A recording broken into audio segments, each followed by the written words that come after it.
wabarakatuh.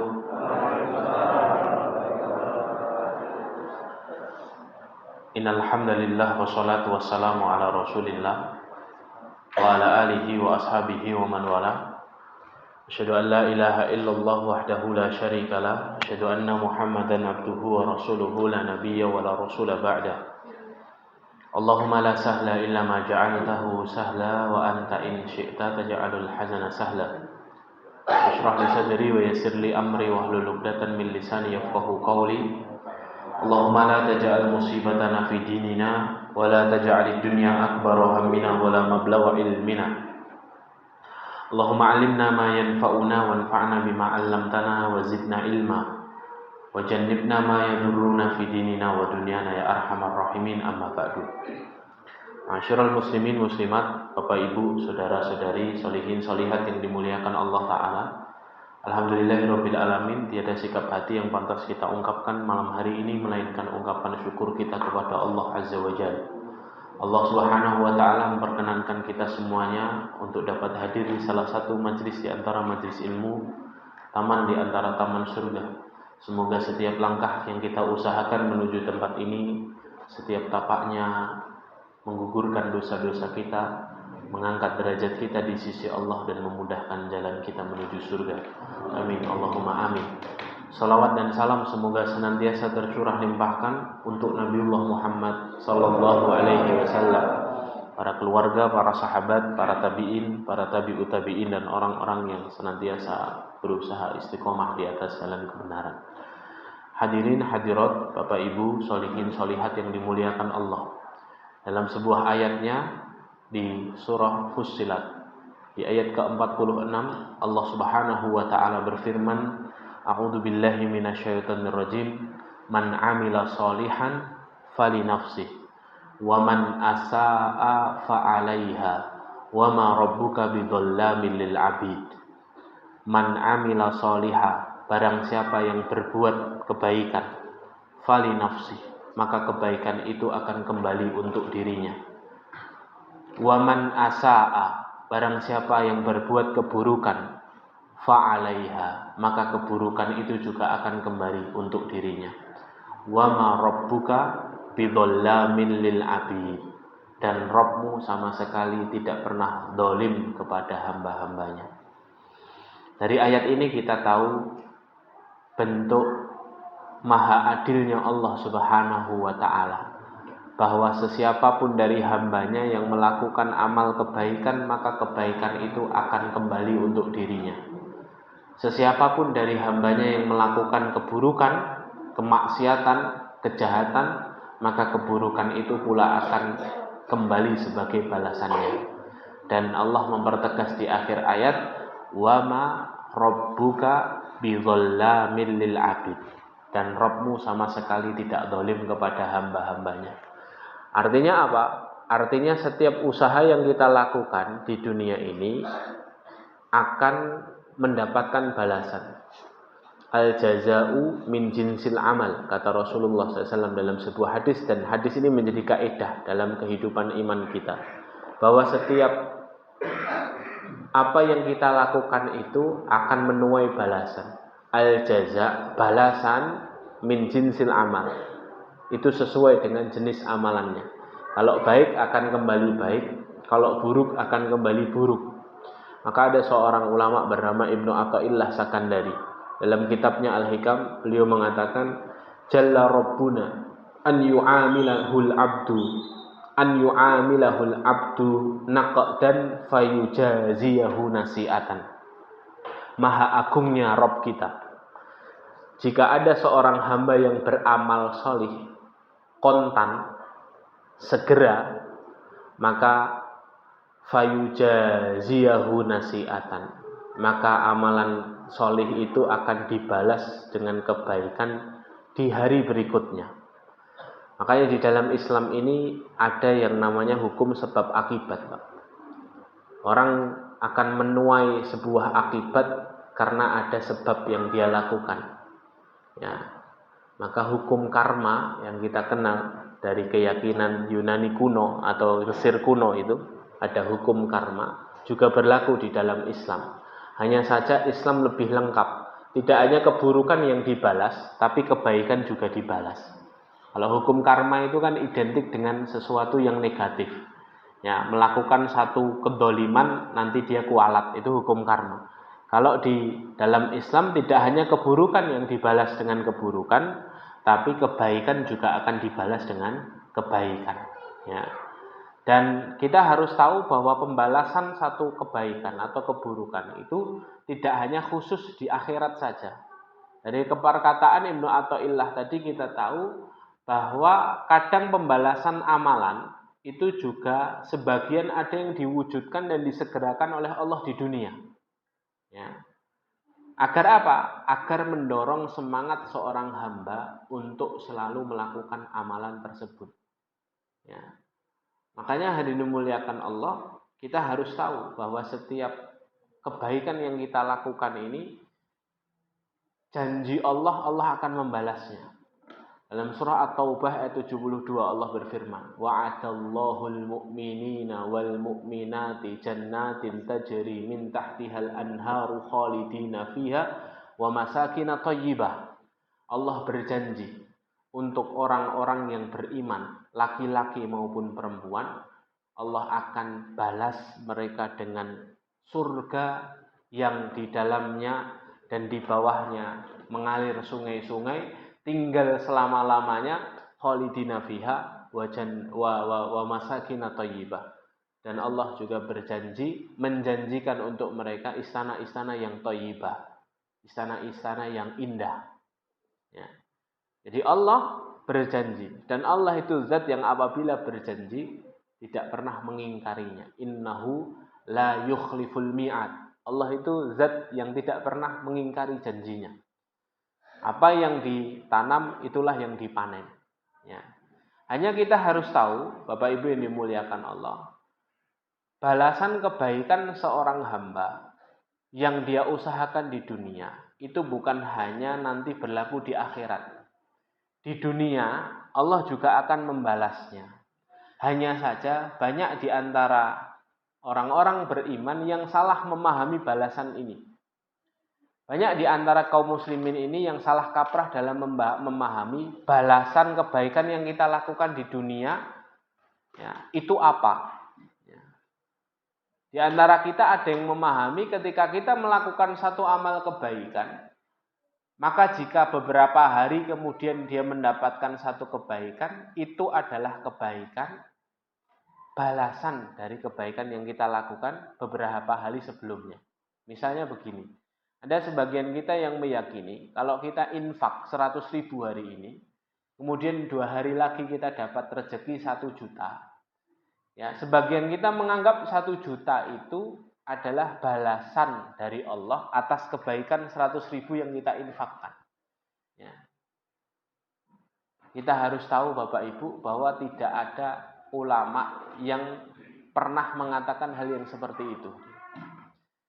Jadi 1 juta itu kalau kita anggap sebagai balasan dari 100.000 yang kita infakkan 2 hari yang lalu, maka itu sejatinya pemahaman yang kurang tepat. Karena kita beramal 100.000 infak itu untuk mendapatkan kemuliaan dari Allah Subhanahu wa taala.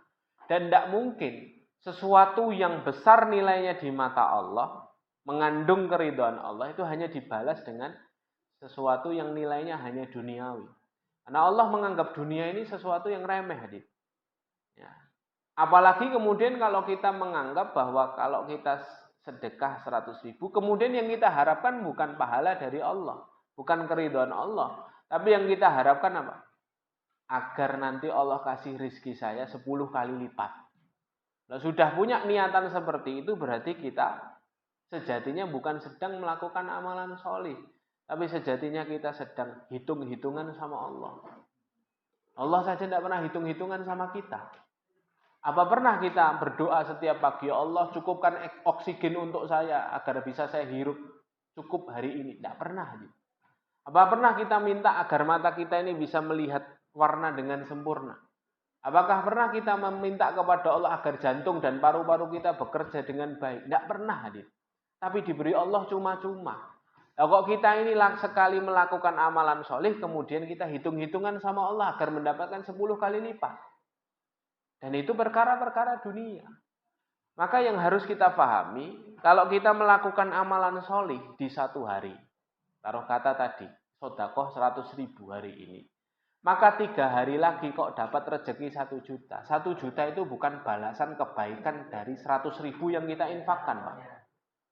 Tapi apa? 1 juta itu adalah ujian tahap berikutnya, Pak. Ya, ujian tahap berikutnya. Kalau punya sejumlah uang bisa keluar 100.000, 3 hari berikutnya punya sejumlah uang plus 1 juta, bisa infak lagi enggak? Allah ingin menguji kita. Ya. Karena sejatinya balasan kebaikan yang Allah segerakan di dunia itu bukan berupa nominal, bukan berupa materi dan bukan berupa harta yang sifatnya duniawi seperti itu. Para ulama mengatakan diantaranya lanjutan perkataan Ibnu Athaillah dalam kitab Al-Hikam itu, beliau mengatakan kafal amilina jazaan ma huwa fatihuhu ala qulubihim fi ta'atih. Cukuplah sebagai balasan untuk orang-orang yang beramal solih di dunia adalah apa yang telah dibukakan oleh Allah di hati mereka dalam melakukan ketaatan. Jadi balasan dunianya orang melakukan amalan solih itu bukan dunia, hadirin. Balasan dunianya orang melakukan amalan solih itu adalah kemudahan untuk melakukan amalan solih berikutnya.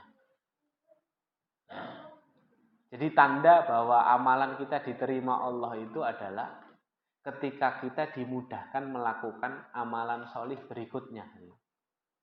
Ya. Kata Ibnu Rajab dalam sebuah perkataannya, min sawabil hasanat al hasanatu ba'daha. Di antara tanda atau di antara balasan Allah untuk seseorang yang selesai melakukan amalan solih adalah Allah mudahkan dia melakukan amalan solih berikutnya. Ya. Jadi 1 jutanya itu Allah ingin memberikan peluang lebih kepada orang ini tadi agar bisa melakukan amalan solih yang lebih. Yang apabila amalan solih ini terus dia tumpuk, terus dia usahakan, maka nantinya dia akan mendapatkan balasan yang sangat utama dan sangat besar di akhiratnya Allah Subhanahu wa Ta'ala. Ya. Jadi hari ini dimuliakan Allah, ya. Di antara balasan yang Allah berikan di dunia itu ya tadi kemudahan, rasa nikmat, rasa khusyuk, rasa senang ketika kita melakukan ketaatan, itu balasannya. Hati kita dibukakan Allah untuk menerima kebaikan, untuk ringan datang ke tempat-tempat taat, untuk mudah melakukan amalan solih, untuk nyaman rasanya berlama-lama beriktikaf di masjid, untuk kemudian mata kita sejuk melihat ayat-ayat Allah kemudian membacanya. Jadi itu balasan kebaikan yang kita lakukan. Sebaliknya sebenarnya ini juga menjadi bandul atau menjadi parameter untuk mengetahui apakah amalan solih kita selama ini diterima Allah atau tidak. Apakah amalan solih kita ini diridhoi Allah atau tidak? Caranya bagaimana? Cek apa yang kita lakukan selesai kita melakukan amal solih. Kalau setelah pengajian kemudian kita tambah semangat beramal solih, tambah semangat dekat sama Allah, tambah semangat kemudian bermanfaat untuk orang-orang di sekitar kita, semoga itu tanda bahwa ngaji kita ini diterima sama Allah. Nah kalau yang terjadi sebaliknya, habis ngaji kok tambah dolim, habis ngaji kok tambah pintar mengumpat, habis ngaji kok tambah mudah ngafir-ngafirkan orang, habis ngaji kok tambah mudah nyalah-nyalahkan, habis ngaji kok malah tambah sensitif sama orang-orang yang belum ngaji. Pasti ada yang salah, hadirin. Jangan-jangan ngaji kita ini gak ngaji berkah, hadirin. Ngaji kita ini amalan bukan amalan solih. Ya. Karena fenomena yang terjadi begitu, hadirin. Habis melakukan amalan solih kembali kepada dunia awalnya dulu. Ya. Orang itu harusnya habis selesai sholat, dia mudah melakukan amalan-amalan solih berikutnya. Karena sejatinya itulah balasan kalau amalan solihnya diterima sama Allah Subhanahu wa ta'ala. Sebelum nanti Allah akan membalas juga di akhirat berupa maghfiratun wa ajrun azim. Berupa ampunan dan berupa pahala yang besar, berupa surga. Ya. Jadi kalimat man amila solihan fali nafsih, barang siapa yang melakukan amalan kebaikan, maka kebaikan itu kembali kepada dirinya. Rinciannya 2, Bapak Ibu. Diberikan balasan kebaikan di dunia dan diberikan balasan kebaikan di akhirat. Di akhirat berupa surga, di dunia berupa kemudahan melakukan amal solih setelahnya. Sampai sini paham ya? Jadi jangan lagi hitung-hitungan sama Allah. Ya. Jadi tidak ada kaidah orang sengaja infak 50.000 biar dibalas 700 kali lipat. Salah ini hadirin. Tidak ada ulama. Cari di kitab manapun tidak ada hadirin. Ya. Tidak ada. Balasan dunianya itu kemudahan untuk melakukan amalan solih berikutnya. Ya. Sangat tidak sopan seorang hamba ketika Allahnya, Robnya, tidak pernah hitung-hitungan sama dia. Allah itu apa pernah hitung-hitungan sama kita? Memberikan rahmatnya dari pagi sampai malam untuk kita. Tidak bisa kita hitung. Wa in ta'uddu ni'matallah la tuhsuha, kata Allah dalam surah Ibrahim itu. Kalau kamu hitung-hitung nikmat Allah, kamu tidak mampu menghitungnya. Dari mulai buka mata, menyambung nafas, mulai raga kita sehat, air mengalir, listrik nyala, ya, rumah aman, masjid dekat rumah, jalan sudah beraspal, ya, kendaraan normal. Itu banyak sekali nikmat yang Allah berikan. Allah tidak pernah hitung-hitungan, hadirin. Sama kita tidak pernah hitung-hitungan. Lah kok kita sekali beramal, beribadah, mengabdi kepada Allah, kok hitung-hitungan? Kan tidak sopan, hadirin. Ya, maka jangan sampai kita ini salah konsep. Ya. Jadi konsep yang benar itu balasan amalan kebaikan itu memang ada yang disegerakan di dunia, ada yang dibalas Allah di akhirat. Kalau di akhirat berupa surga, kalau di dunia bukan berupa nominal-nominal, bukan berupa dunia, tapi berupa kemudahan kita untuk melakukan ketaatan berikutnya. Man amila solihan fali nafsi, itu artinya. Kemudian kalimat yang kedua, waman asa'a fa'alaiha. Barang siapa yang berbuat keburukan, maka keburukan itu juga kembali kepadanya. Keburukan ini kembali kepadanya ini apa ini? Keburukan akhirat apa keburukan dunia? Para ulama mengatakan dua-duanya. Orang kalau suka maksiat, orang suka melakukan perbuatan dosa, balasannya tidak hanya diakhirkan di akhirat, tapi juga disegerakan di dunia. Waliyadzubillah. Suatu hari Rasulullah dan sahabat Abu Bakar radhiyallahu anhu pernah duduk untuk makan malam. Mereka berdua saja karena keduanya ini adalah sahabat yang sangat setia. Abu Bakar ini digelari Rasulullah dengan As-Siddiq karena sangat setia kepada Rasulullah dalam membenarkan perkataan Rasulullah SAW dan risalahnya. Duduk, makan, kemudian tiba-tiba di riwayat itu disebutkan, tiba-tiba Rasulullah terdiam, Bapak Ibu. Terdiam, kemudian badannya Rasulullah bergetar kencang. Abu Bakar As-Siddiq radhiyallahu anhu tahu betul, hafal betul kebiasaan Rasulullah. Sampai ketika Rasulullah terdiam terus agak bergetar kencang, pucat pasi wajahnya Rasulullah tuh, sahabat Abu Bakar tahu betul. Ini Rasulullah tidak sedang masuk angin atau tidak sedang sakit. Ini mesti ada wahyu yang turun untuk Rasulullah. Maka sahabat Abu Bakar terdiam melihat kondisi Rasulullah. Sampai kemudian lambat laun Rasulullah berhenti.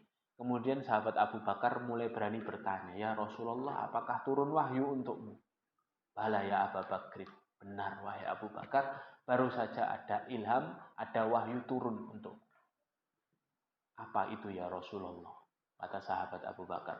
Kemudian Rasulullah membaca 2 ayat terakhir surah Al-Zalzalah. Faman ya'mal mithqala dzarratin khairan yarah wa man ya'mal mithqala dzarratin syarran yarah. Maka barang siapa yang melakukan amalan solih sekecil biji sawi pun dia akan melihat balasannya. Dan barang siapa yang melakukan keburukan, kejahatan, sekecil biji sawi pun dia akan melihat pula balasannya.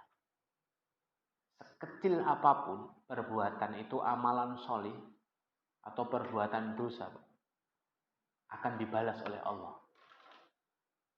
Ini menunjukkan bahwa kalau ada amalan solih sekecil dan seremeh apapun, sapu bersih, Pak. Jangan pernah meremehkan amalan solih walaupun itu kecil.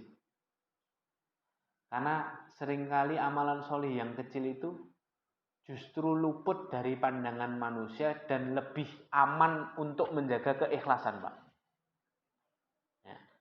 Hanya sekedar nyiapkan sendal jepit antara teras masjid ke tempat wudhu. Hanya sekedar nyiapkan parfum 5 ribuan ditaruh di atas kotak infak, ditulisi silahkan diambil gratis dipakai sebelum sholat. Hanya sekedar membelikan keset yang kaset masjid kita ternyata sudah kotor, siang-siang diam-diam kita ganti dengan yang baru. Amalan-amalan yang dipandang remeh manusia itu kadang-kadang bernilai besar di mata Allah. Karena apa? Karena bebas dari pujian. Kadang-kadang amalan yang dipuji itu sulit untuk dijaga keikhlasannya. Ya, maka seringkali amalan kecil itu kadang menjadikan sebab seseorang itu masuk ke dalam surganya Allah. Maka kalimat faman ya'mal mithqala dzarratin khairan yarah, barang siapa yang melakukan amalan solih sekecil biji sawi, Allah akan membalasnya. Ini motivasi untuk kita agar kita tidak meremehkan amal. Pepatah Arab mengatakan la tahqiranna saghiratan fa innal jibala minal husa. Jangan kamu remehkan yang kecil-kecil karena sesungguhnya gunung itu terdiri dari kerikil-kerikil kecil. Gunung itu, Pak, ya, kumpulan dari kerikil-kerikil kecil kan, sampai akhirnya jadi gunung. Nah, sama amalan kecil itu kalau diistiqomahi, ya, ternyata dikerjakan ikhlas, tidak ada badai pujian, ujiannya lebih sedikit, hadirin. Amalan kecil itu, maka bisa jadi gunung yang besar di mata Allah Subhanahu wa Ta'ala. Beda dengan amalan-amalan besar. Amalan-amalan besar itu harus dikerjakan oleh orang-orang besar juga, hadirin. Bangun masjid, ya, nyumbang pesantren, 100 sak semen, ya. Itu amalan-amalan besar, semua orang melihat, semua mata memandang, hadirin. Butuh keikhlasan yang kuat, hadirin. Kalau tidak kuat, goyah, hadirin. Hanya untuk mendapatkan nama yang dipampang, pujian, ya, nama dan gelar yang disebut. Kalau hanya untuk itu, hadirin, habaan mansura, hadirin. Tidak ada artinya di mata Allah. Tertolak, hadirin. Kalau tidak ikhlas lillahi ta'ala. Tapi lihat ayat keduanya yang sedang akan kita bahas. Wa may ya'mal mithqala dzarratin syarran yarah. Ya. Rasulullah bacakan ayat itu kepada sahabat Abu Bakar. Ya. Dan barang siapa yang melakukan amalan keburukan sekecil biji sawi, ya, yarahu, ya, dia akan melihat balasannya. Mendengar firman Allah tersebut, sahabat Abu Bakar langsung pucat. Kemudian sahabat Abu Bakar memberanikan diri bertanya kepada Rasulullah, ya Rasulullah, apakah kita bisa melihat balasan dari keburukan yang kita lakukan? Apakah kita bisa melihat balasan itu di dunia, ya Rasulullah? Kalau di akhirat jelas balasannya neraka, nih. Di akhirat kebaikan balasannya surga, di akhirat keburukan balasannya azab dan neraka. Kalau di dunia, ya Rasulullah, bisa tidak kita melihat balasannya? Ya, perhatikan jawaban Rasulullah. Rasulullah SAW bersabda, setiap musibah yang datang dalam hidupmu itu adalah efek dari dosa yang kamu lakukan. Musibah adalah balasan dari keburukan yang kita lakukan. Makanya ini sebanding dan sejalan dengan firman Allah Subhanahu wa taala surah Asy-Syura ayat 30. Allah Subhanahu wa taala berfirman, Wa ma asobakum mim musibatin fabima kasabat aydikum. Dan wa ma asobakum mim musibatin, dan tidaklah musibah menimpa hidupmu, hadir, datang dalam hidupmu, melainkan itu adalah ulah tangan dari tanganmu. Ulah tangan dari perbuatanmu, kata Allah Subhanahu wa taala. Jadi dalam Islam ini ada konsep musibah itu balasan yang Allah segerakan di dunia untuk orang-orang yang melakukan keburukan, Bapak Ibu. Hanya saja di akhir ayat Allah tutup dengan kalimat wa ya'fu an katsir. Tapi Allah mengampuni banyak keburukan sehingga tidak jadi musibah. Ya, ini kalimat aman hadirin. Ya, ini firman Allah, bentuk kasih sayangnya Allah. Karena kalau semua dosa jadi musibah, hidup kita habis untuk menyelesaikan musibah, hadirin. Karena kita ini pakarnya dosa kan. Dikit-dikit dosa kita ini. Untungnya hanya beberapa dosa saja yang jadi musibah, Pak. Kalau semua dosa jadi musibah, habis sibuk kita ini menyelesaikan musibah. Ya, rumah sakit kebak, ya kan? Hidup itu mesti awut-awutan. Tapi Allah untung mengatakan apa? Wa ya'fu an katsir. Tapi Rabbmu memaafkan banyak dosa. Ya. Ini bedanya kita dengan para salaf terdahulu, hadirin. Dulu ada seorang salaf namanya Muhammad bin Sirin radhiyallahu anhu wa rahimahullah. Muhammad bin Sirin wafat 110 Hijriah. Muhammad bin Sirin ini muridnya sahabat tadi. Di akhir hayat beliau, di usia-usia tua beliau itu beliau dapat musibah, Pak. Beliau harus mendekam di dalam penjara. Ya, kisahnya panjang, lain kali kita kisahkan. Intinya beliau ini minjem uang, kemudian untuk modal usaha, kemudian sudah kulaan barang, tapi ternyata setelah barangnya datang, ternyata barangnya najis. Ya, kulaan minyak, ternyata sebelum kemudian si tengkulaknya pergi, baru dilihat ternyata ada tikus di dasar tong minyaknya. Akhirnya karena kehati-hatiannya beliau, kemudian minyak ini dibuang, tidak dijual lagi. Karena kalau dijual kan sudah najis. Nanti kalau dikonsumsi sama pembelinya, walaupun pembelinya mungkin tidak tahu, tapi berarti jualan barang haram. Akhirnya dibuang. Akhirnya tidak balik modal hadir. Padahal modalnya minjem sama temannya. Jatuh tempo belum bisa balikan, akhirnya temannya menuntut. Di pengadilan, akhirnya Muhammad bin Sirin dinyatakan bersalah, harus mendekam di dalam penjara. Pelajarannya yang ingin saya ambil pada kesempatan kali ini adalah ketika Muhammad bin Sirin di dalam penjara, Muhammad bin Sirin itu bilang kepada orang-orang yang di penjara itu, yang notabene yang di penjara itu tahu Muhammad bin Sirin ini ulama. Ya. Apa yang dikatakan Muhammad bin Sirin? Sesungguhnya musibah yang menimpaku hari ini adalah karena dosaku 40 tahun yang lalu. Loh, dosa apa wahai Muhammad bin Sirin? Wahai Imam. Kata Muhammad bin Sirin, 40 tahun yang lalu aku pernah memandang remeh seseorang yang lewat di hadapanku. Ada orang lewat, pandangannya agak remehkan. Gara-gara dosa itu, hari ini aku kena musibah. Kata Muhammad bin Sirin. Orang yang mendengar itu bebas, kemudian bercerita kepada orang-orang. Ya, Muhammad bin Sirin cerita begini. Apa komentar orang-orang? Luar biasa Ibnu Sirin ini.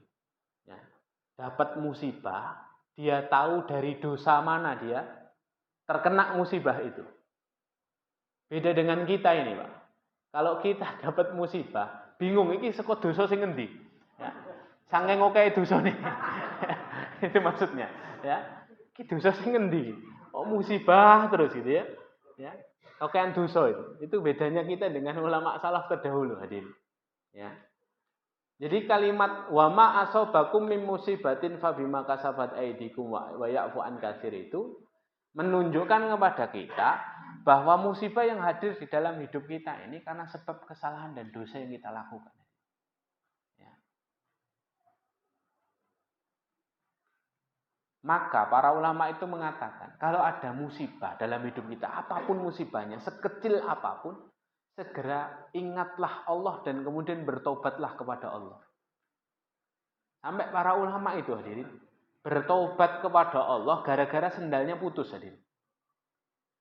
Jadi kalau kita kena musibah apapun tuh, sendalnya putus, kudanan, ya, kemudian keblegong, ya, jatuh dari kendaraan, apa itu segera beristighfar. Ulama asal dulu banyak riwayatnya. Gentengnya bocor itu yang disalahkan dirinya dulu. Astagfirullah wa atubu ilaih. Dosa apa ini yang saya lakukan hari ini? Kok saya dapat musibah ini? Bukan tukang gentengnya yang disalahkan. Ya, jatuh di aspal lubang, itu yang disalahkan bukan orang yang bikin aspalnya. Tapi yang disalahkan pertama, astagfirullah wa atubu ilaih. Kenapa? Karena mereka memahami betul bahwa konsep musibah itu musibah hadir karena dosa dan kesalahan kita.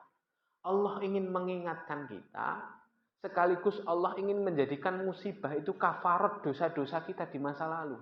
Kalau kita bersabar. Ya. Makanya para ulama itu mengibaratkan dosa dan musibah itu, Pak, seperti lalat dan sampah. Dosa itu seperti sampah, musibah itu seperti lalat. Kalau ada di antara kita punya rumah, di depan rumah kita ada sampah yang sangat bau, Pak. Tidak lama mesti lalat akan mengitarinya. Ya. Kita sebagai orang yang punya rumah, melihat pemandangan sampah banyak lalatnya, apa yang kita lakukan, Pak? Membunuhi lalat atau membuang sampahnya, Pak? Semua sepakat. Yang akan kita lakukan, buang sampahnya. Biar lalatnya tidak merubung di situ. Ya. Tapi ternyata nyata-nyatanya ada juga orang yang kemudian sibuk membunuhi lalatnya. Lalatnya mati, lalat yang lain akan datang. Sama konsep musibah dan dosa juga begitu, Pak. Kalau musibah datang dalam hidup kita, jangan sibuk ngurusi musibahnya, Pak. Karena kalau kita sibuk ngurusi musibahnya, misalnya musibahnya anak kita sakit, opnam. Kita sibuk ngurusi anak kita, meriksakan, nyarikan dokter terbaik, bayar rumah sakit. Musibah ini bisa jadi selesai, tapi musibah yang lain akan datang. Karena musibah itu ibarat lalat. Dosa itu ibarat sampah. Yang harus kita lakukan adalah membuang sampahnya. Segera bertobat kepada Allah, menyesali perbuatan kita masa lalu. Jadi begitu konsepnya. Makanya semua ulama itu sepakat. Kalau kita melakukan keburukan, balasan di dunianya itu mesti musibah. Musibah itu bagi seorang mukmin bukan tanda bencinya Allah, bukan. Itu tanda pengingat. Karena Allah sayang sama kita, Pak. Satu tanda pengingat, dua kafarat dosa. Makanya Ibnul Qayyim itu mengatakan, Allah ketika melihat seorang hamba melakukan perbuatan dosa, sampai dosanya menumpuk dalam dirinya. Allah kalau melihat ada dosa menumpuk dari seorang hamba yang beriman, Allah akan gunakan 4 cara untuk agar dosa ini berguguran. Jadi, dosa dari seorang hamba ini berguguran. Cara yang pertama, Allah akan bukakan untuknya pintu taubat. Dikasih kesempatan taubat. Taubat enggak nih? Banyak istighfar enggak nih? Dilihat. Ternyata kau enggak pernah taubat. Enggak pernah istighfar. Istighfar sehari cuma 15 kali. 3 kali 5. Itu pun lip sync. Astagfirullah. Ya. Cuman di mulut maksudnya. Enggak dihayati sampai ke hati. Enggak sambil bayangkan, ya Allah, kemarin saya dosa ini, ya Allah. Istighfar. Hanya sekedar di lisan. Padahal Rasul saja istighfar sehari, tobat sehari berapa kali? 70 atau 100 kali. Nah kita bukan Rasul, bukan Nabi. Tidak bebas dari kesalahan. Surganya belum dijamin. Hisabnya tidak jelas. Siksa kuburnya tidak jelas. Istighfar cuma 15 kali sehari. Dilihat sama Allah. Ini bukakan pintu tobat, pintu istighfar. Istighfar tidak nih? Ternyata kok istighfarnya pas-pasan. Jauh dari kata lumayan. Akhirnya Allah bukakan cara kedua. Cara kedua apa? Kata Ibnul Qayyim, Allah akan bukakan pintu amalan solih untuk dia. Karena amalan solih itu kan menghapuskan dosa, Pak. Wa'at bi'is sayyi'atal hasanata tamhuha. Kata Rasulullah, iringilah perbuatan buruk dengan perbuatan baik, niscaya akan dapat menghapuskannya. Dalam Al-Quran surah Hud ayat 114, innal hasanat yudhibnas sayyi'at. Sesungguhnya amalan solih menghapuskan dosa-dosa. Dibukakan pintu amalan solih. Ternyata amalan solihnya pas-pasan tadi. Makanya banyak amalan solih itu yang bisa menggugurkan dosa ya Pak. Ya, zikir itu menggugurkan dosa. Jalan ke masjid, kalau rumahnya tidak terlalu jauh, diusahakan jalan nih Pak. Ya, rumahnya cuma 200 meter, 300 meter, jalan. Ke masjid jalan. Satu langkah nambah pahala, satu langkah menggugurkan dosa. Wudhu itu kalau habis wudhu, sunnahnya tidak mengelap bekas wudhu Pak. Karena setiap tetes yang menetes dari anggota tubuh kita, yang selesai kita berwudhu itu menggugurkan dosa. Dan banyak lagi. Birrul walidain itu menggugurkan dosa. Ya. Seseorang datang kepada Ibnu Mas'ud radhiyallahu anhu di zaman setelah Rasulullah wafat. Seorang wanita yang belajar sihir, Pak. Belajar sihir untuk nyantet suaminya, Pak. Ya, jangan begitu ya, Bu ya. Suami ini sudah mesake tambah disantet meneh, ya. Nah, itu ada wanita yang gedeng banget sama suaminya kan, kemudian belajar sihir. Akhirnya dicoba sihirnya, terus kena hadirin. Suaminya sengsara. Kemudian dia tahu, sadar, tobat akhirnya. Dia, ya Allah, ini saya kok malah begini kehidupan saya gitu ya. Akhirnya dia tobat. Sampai di Madinah ternyata mendapati fakta Rasulullah sudah wafat. Akhirnya tanya ke sahabat, tanya ke Abu Hurairah, ini bagaimana jalan tobatku? Saya belajar sihir, ternyata sihir saya mempan. Gitu ya. Kemudian Abu Hurairah lempar ke sahabat yang lain. Sampai akhirnya ke Ibnu Mas'ud. Lempar-lemparan sahabat itu. Karena melihat ada sahabat yang lebih alim. Ya. Jadi sejatinya ya harusnya begitu hadirin. Jadi kita belajar dari akhlak para sahabat. Ya. Para sahabat itu kalau ada yang lebih afdol, dipersilahkan yang lebih afdol. Jadi tampil di depan ini bukan karena kita ini paling pintar hadirin. Hanya karena untuk menggugurkan fardu kifayah saja. Soalnya kalau nggak datang ya nggak ada pengajian gitu ya. Nah itu masalah itu ya. Kalau ada yang lebih afdol, silahkan tampil di depan. Sama sahabat juga gitu. Diserahkan, mentok di Ibnu Mas'ud tadi. Di Ibnu Mas'ud ya, di Ibnu Mas'ud ditanya apa masalahmu wahai fulana? Apa yang menjadi masalahmu? Saya ini belajar sihir, ternyata sihirnya mempan. Suami saya celaka gara-gara saya sihir. Bagaimana jalan saya? Apa amalan yang harus saya lakukan untuk bertobat? Agar dosa saya dihapuskan sama Allah. Lihat kepekaannya Ibnu Mas'ud radhiyallahu anhu. Ibnu Mas'ud hanya bertanya kepada wanita ini apa? Wahai wanita, apakah kedua orang tuamu masih? Masih, wahai Ibnu Mas'ud. Ya. Kalau begitu pulanglah berbakti dan berkhidmatlah kepada kedua orang tuamu. Ya. Jadi setelah bertobat disuruh berbakti kepada orang tua. Kenapa? Karena satu jawabannya amalan solih itu bisa menghapuskan dosa-dosa. Yang kedua, dosanya itu berupa dosa kesyirikan, menduakan Allah kan. Ya. Maka amalan solih yang paling cepat untuk menggugurkan dosa adalah amalan solih yang serupa dengan dosanya. Dosanya apa? Membuat Allah benci kan, syirik. Maka amalan solihnya adalah amalan solih yang membuat Allah senang. Apa? Birrul walidain. Ridullah biridul walidain. Ridhonya Allah ada pada ridhonya kedua orang tua. Ini kaidah nih Pak. Amalan solih yang paling cepat menghapuskan dosa adalah amalan solih yang serupa dengan dosanya.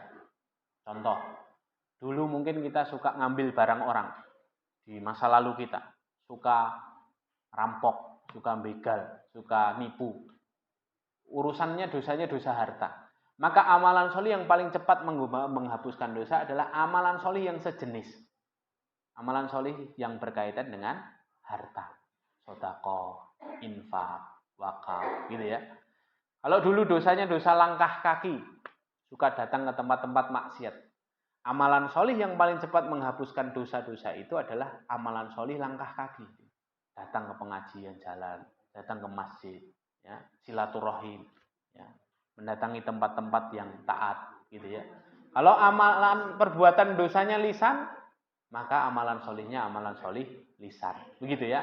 Kalau dulu perbuatan dosanya adalah mata, maka amalan solihnya berarti ghadul basor. Ya, menundukkan pandangan dan lain sebagainya. Itu salah satu kaidah yang disebutkan oleh para ulama. Nah, kita kembali kepada pembahasan kita. Allah bukakan cara yang kedua. Dilihat nih orang bisa beramal solih enggak? Oh, ternyata amalan solihnya pas-pasan ya. Sholatnya masbuk, pengajian ngantuan, ya ngantuk nggak apa-apa Pak, sudah malam ya sodako hitung-hitungan tadi loh, ya akhirnya wah ini amalannya pas-pasan ini, ya. Kalau yang kedua ini hanya cukup untuk bekal akhiratnya, tidak ada lebih-lebihnya, jadi maka kemudian Allah gunakan cara ketiga, jadi cara ketiganya apa? Kata Ibnu Qayyim, Allah akan timpakan musibah dalam hidupnya. Jadi musibah ini fungsinya bukan azab hadirin bagi orang beriman. Fungsinya untuk menghapuskan dosa dan itu tanda sayangnya Allah kepada seorang hamba. Dilihat setelah kena musibah sabar enggak nih? Husnudon enggak nih sama Allah nih? Ya, tabah enggak ini? Dikasih musibah kok malah celah Allah, malah suudon sama Allah, malah mengumpat keadaan. Berarti enggak lulus nih cara ketiga. Tapi kalau bisa lulus, sabar, ya. Kemudian menginsafi ini jangan-jangan saya punya kesalahan di masa lalu. Mungkin ini kafarat dari dosa saya. Ya.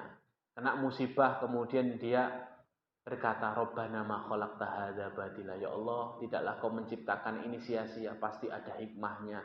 Jadi dia mencoba berhusnudzon kepada Allah, maka digugurkan dosanya dengan musibah ini. Tapi kalau yang terjadi sebaliknya, malah dia ini suudon, malah dia ini mengumpat Allah, tambah jauh sama Allah, maka Allah akan gunakan cara terakhir ini untuk menghapuskan dosanya. Ya, apa cara terakhir? Allah akan mampirkan dia ke dalam neraka sebelum Allah masukkan ke dalam surga. Sudah, itu kafarat terakhir. Dan jangan punya pikiran aku tak sing nomor 4 wae Ustaz. Ya. Tak study tour sik ning neraka, astagfirullahaladzim ya. Berat hadirin. Neraka itu berat, satu harinya seperti 1000 tahun hadirin. Ya. Jangan nyoba-nyoba. Ya. Kalau bisa menempuh cara pertama, kedua saja, kenapa harus 3 dan 4 gitu. Makanya para ulama kan bilang, kalau orang kena musibah, amalan yang paling harus diseriusi apa? Sholat taubat, sama apa? Perbanyak amal soleh. Jadi. Karena bisa menghapuskan dosa lebih cepat daripada yang ketiga harus sabar. Sabar ini ya berat tadi. Sabar, husnudzon, tabah, ya kan? Wah itu berat tadi. Ya.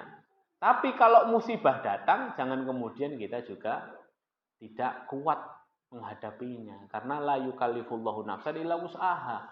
Musibah itu sudah ada takarannya. Din. Kalau musibah itu menimpa kita, memang Allah tahu. Karena kita mampu melewatinya. Tidaklah Allah membebani sesuatu kecuali sesuai dengan kemampuan kita. Tidak ada di luar batas kemampuan kita. Ya, ada beban itu karena ada pundak. Dan Allah tidak pernah salah memilih pundak. Ya, maka hadirin dimuliakan Allah, barakallahu fikum. Jadi konsep sebab akibat ini ada dalam Islam. Ya. Dari sini kita harus paham, inilah pentingnya kita memahami ilmu. Agar setiap tindak tanduk perbuatan kita ini betul-betul kita berhati-hati. Sebelum melakukan sesuatu itu berhentilah sejenak memikirkan. Ini berakibat fatal untuk kebaikan saya atau keburukan saya. Kalau akibatnya fatal untuk keburukan, stop, tangguhkan ini. Cari kesibukan lain. Fa idza faragta fansab. Wa ila rabbika farghab. Ya, agar Allah ridho saja. Ya, agar Allah senang saja. Lakukan amalan-amalan yang membuat Allah senang. Bukan membuat Allah murka kepada kita. Inilah hari ini memuliakan Allah. Ya, pentingnya kita mengetahui hukum dalam kehidupan ini. Ya, di antara hukum yang paling sering diulang di dalam Al-Quran ya, hukum sebab akibat ini. Hal jazaul ihsan illal ihsan. Tidak ada balasan kebaikan. Apakah ada balasan kebaikan melainkan kebaikan itu? Dan banyak lagi ayat-ayat yang serupa. Pokoknya kebaikan itu balasannya kebaikan, keburukan itu balasannya keburukan. Dan janji Allah itu pasti hadir. Janji Allah pasti. Maka kita berusaha setiap ada kebaikan di depan mata kita, kita ambil. Ya, agar Allah melimpahkan kebaikan untuk kita di dunia dan di akhirat. Kalau ada keburukan, stop tadi. Ada dosa maksiat, segera selesaikan, stop. Jangan didekati, tangguhkan. Karena itu nanti akibatnya fatal di dunia dan akhirat. Loh kan kalau kena musibah nanti habis dosa-dosa kita. Ya kalau kuat. Kalau tidak kuat itu loh masalahnya. Musibah ini berat tadi. Ya. Musibah ini ya berat walaupun sesuai kemampuan ya. Kita butuh tenaga lebih untuk menghadapi musibah ini ya. Makanya hadirin dimuliakan Allah, barakallahu fikum. Inilah yang dapat saya sampaikan pada kesempatan kali ini. Intinya adalah kita harus lebih berhati-hati dalam bertindak tanduk, berucap dan berkata agar semuanya bernilai kebaikan di mata Allah Subhanahu wa taala, bukan bernilai kemurkaan dari Allah. Barakallahu fikum. Demikian yang dapat saya sampaikan. Masih ada 5 menit, ada pertanyaan? Tidak ada, alhamdulillah. Ya, kita tutup karena gorengannya sudah ya. Jahe saya juga sudah dingin nih kayaknya. Jadi, tidak ada pertanyaan ya? Ada pertanyaan? Monggo. Ada yang ganjel? Ditanyakan, silahkan. 1, 2, 3, 4, 5. Ya, waktu habis, kita tutup dengan bacaan kafaratul majlis. Subhanakallahumma bihamdika asyhadu an la ilaha illa anta astaghfiruka wa atubu ilaik. Mohon maaf atas segala kesalahan. Terima kasih banyak atas kehadiran Bapak Ibu. Semoga jadi amalan yang diterima oleh Allah Subhanahu wa taala. Amin. Assalamualaikum warahmatullahi wabarakatuh.